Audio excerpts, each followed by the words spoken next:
Tonight, a silent crisis is unfolding across the globe, one that rarely makes headlines but threatens us all.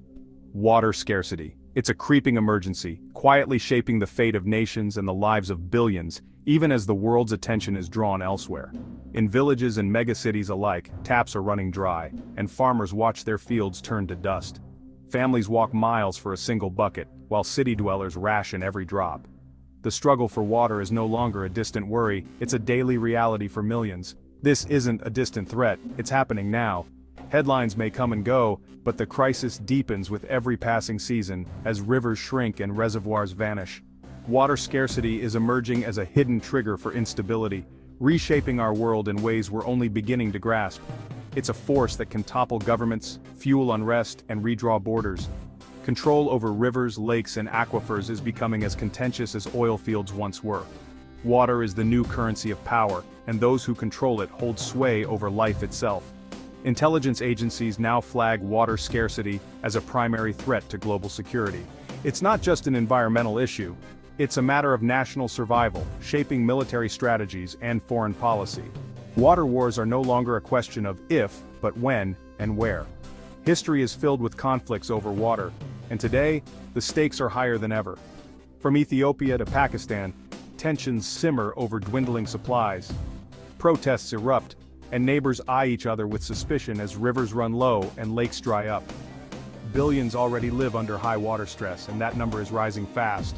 Urban populations swell, demand soars, and the gap between need and supply widens with every year. When upstream countries build dams or overdraw aquifers, downstream neighbors face ruin.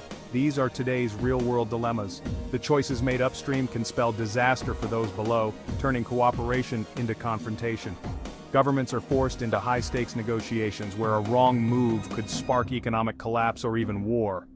The pressure to secure water can override diplomacy, pushing nations to the brink.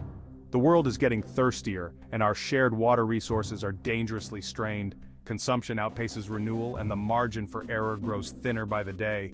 Water has built and destroyed civilizations. Now, unprecedented pressures threaten to break our fragile systems. The lessons of history echo loudly. When water fails, societies crumble. The drumbeat is growing louder, a warning we can't ignore.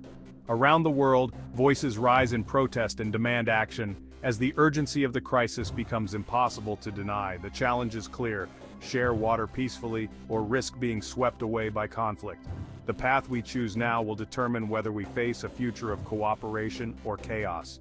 Our response will shape the future of global stability. The choices we make today, how we manage, share, and protect water, will echo for generations to come. Every day, we turn on the tap, fill a glass, or watch children play in sprinklers, rarely stopping to think about the true value of water. We take water for granted, but it's a dangerously limited resource, one that is far more fragile than it appears. Droughts and empty reservoirs are stark reminders that water can disappear.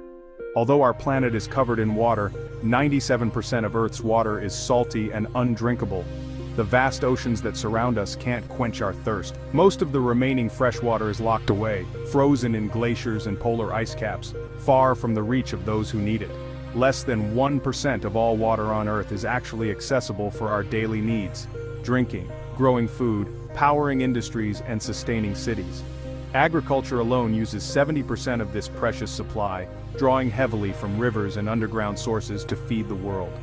As the global population nears 10 billion, the demand for water and food will soar to unprecedented levels, but the available supply will remain stubbornly fixed.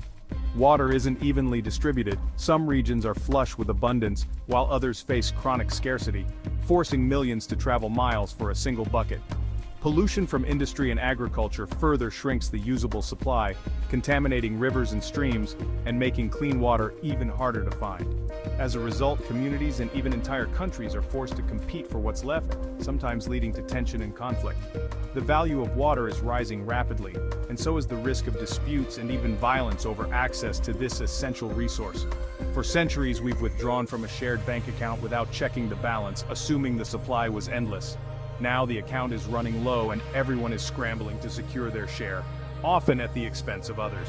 This is the core of the crisis: scarcity, uneven distribution, declining quality, and the urgent need for better management.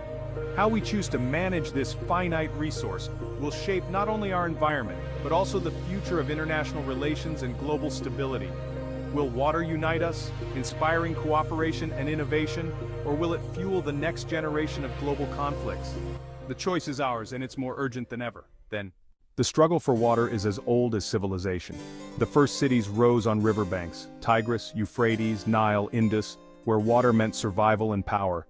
Ancient laws like Hammurabi's Code governed irrigation because water disputes often led to violence. One of history's earliest wars between Lagash and Umma was fought over irrigation canals. Control of water meant control of food, and the fate of entire peoples. This pattern repeats across history. In China, dynasties rose and fell with river management. In the American West, settlers clashed over streams. When water is scarce and rules are unclear, conflict follows. The weapons may change, but the stakes remain. Today's tense river negotiations echo these ancient battles. History warns, cooperation over water is a choice, and when it fails, the consequences are dire. No river in the world shapes the destinies of nations quite like the Nile. For thousands of years, its waters have been the lifeblood of civilizations, carving a green ribbon through the heart of an otherwise arid landscape. Egypt's very survival depends on the Nile's steady flow. Any threat to this ancient river is seen as nothing less than existential. The river is not just water, it is food, jobs, and hope for millions. For decades, Egypt and Sudan relied on colonial-era treaties to secure their share, but Ethiopia, where the Blue Nile begins, never agreed to these arrangements, feeling excluded from decisions about its own waters. Now, Ethiopia's Grand Renaissance Dam, Africa's largest hydroelectric project, promises electricity and economic growth for millions. But downstream, Egypt and Sudan fear disaster if the river's flow is disrupted. Filling the dam too quickly could cripple their agriculture, devastate harvests, and threaten water security for entire communities that depend on the Nile's annual floods. As tensions rise, rhetoric has escalated, with some leaders even discussing the possibility of military action to protect their vital interests. Years of negotiations, summits, and international mediation have failed to yield a binding agreement that satisfies all sides. As Ethiopia fills the dam, Egypt and Sudan protest at the United Nations, seeking global support and intervention. The GERD dispute is a modern water conflict, upstream development and ambition clashing with downstream dependency and fear. Here, international law, national sovereignty, and the basic need for survival are tangled together in a complex web. The fate of the Nile and the stability of an entire region hangs in the balance as millions watch and wait. In the end, water can push nations to the brink, turning lifelines into lines of conflict. Asia's rivers, born in the Himalayas, cross borders and fuel billions of lives, but also fuel conflict. China controls the headwaters of the Mekong, Brahmaputra, and Indus, wielding immense water power. Downstream, countries worry as China's dams alter river flows, causing droughts, floods, and ecological damage. Transparency is lacking, fueling mistrust. India and Pakistan, nuclear rivals, share the Indus under a treaty now strained by climate change and political threats. Water is a new front in their tense relationship. In Central Asia, the Aral Sea's collapse, caused by river diversions, remains a stark warning. Competition for shrinking rivers still breeds friction among former Soviet states. Across Asia, where rivers cross borders and cooperation is weak, the risk of conflict is dangerously high. Water is both lifeline and fault line. Water scarcity is a threat multiplier, triggering crises that destabilize societies. Agriculture suffers first, crops fail, food prices soar, and hunger spreads. Desperate families migrate, straining cities and sparking new tensions. Some cross borders, becoming climate refugees in a world unprepared to help. Migration can fuel political instability, xenophobia, and even violence. In places like Darfur, drought and water competition have fueled deadly conflict. Nations controlling river sources can use water as leverage, deepening power imbalances. Hydrohegemony breeds arms races and diplomatic breakdowns. Scarcity links empty fields to crowded cities and local disputes to global confrontations. Water's web of scarcity connects us all. If water scarcity is the crisis, climate change is the great thirst multiplier. A warming planet disrupts the water cycle, making droughts longer and floods more severe. Old rainfall patterns are vanishing, leaving farmers and cities in constant uncertainty.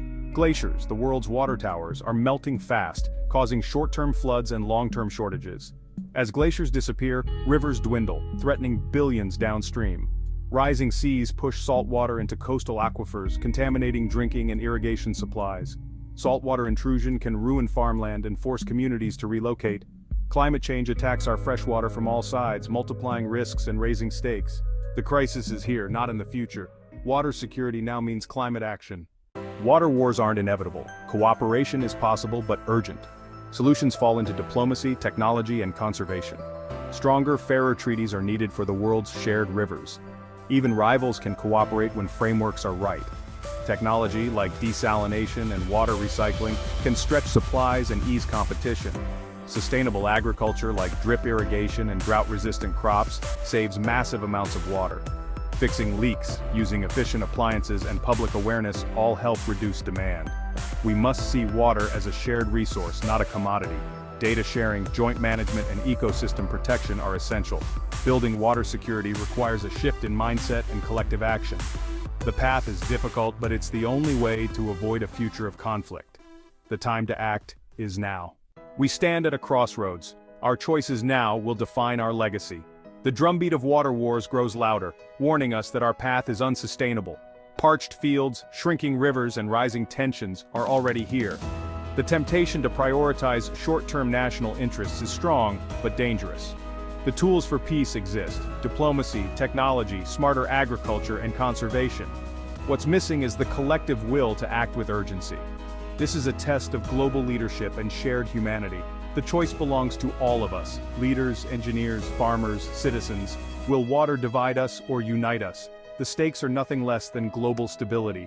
We must choose cooperation. We must choose sustainability. We must act now, before the silent drumbeat becomes a deafening roar. The future depends on what we do next.